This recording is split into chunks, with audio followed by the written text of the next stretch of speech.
I've been surprised by is the level of misinformation. And of course, early on we were not in a position to really talk about it because we weren't open yet. We're still not open yet. But now that the animals are here, we want to tell our story. We want to talk about how these animals were born in human care, how they motivate and inspire young people to become veterinarians, to become scientists, to become marine mammal trainers, and how important that is. Some people need to pick up an atlas and take a look at where the oceans are located. There are dolphins in the Red Sea.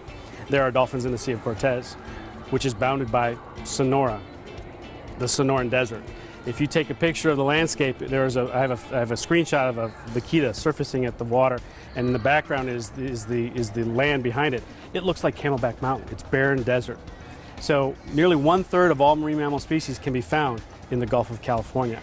So to those people, I would say marine mammals predate humans, Western humans, in the desert. We have drum filters to take out particulates and kind of the larger macro particles that you might expect from an aquarium.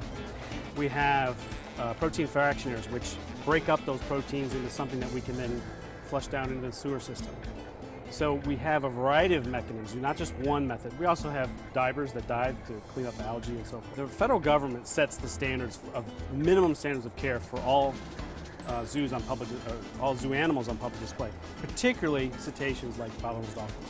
So we have to not only abide by them as a company, we want to excel and exceed those. So that includes space, that includes all the aspects of habitat in terms of sun and shade access and variety. The key thing is to provide these animals with variety, and that's what our wonderful trainers do, that's what our guests will do, and that's what this habitat provides them. Well, everything we do is based on positive reinforcement. So if an animal says, I want to come and meet you today, great. We reinforce that. We provide them toys and enrichment and fun and variety. If an animal says, I'd rather go swim with my buddy over there, well, that's okay too. It doesn't impact us in terms of guests that we see. It doesn't impact in terms of what the animals will eat for that day. They're going to get their diet no matter what. It's all based on positive reinforcement, of which food is one small subset of that. We hope to have more dolphins in the coming weeks and months. We'll probably start off with around 8, maybe 12.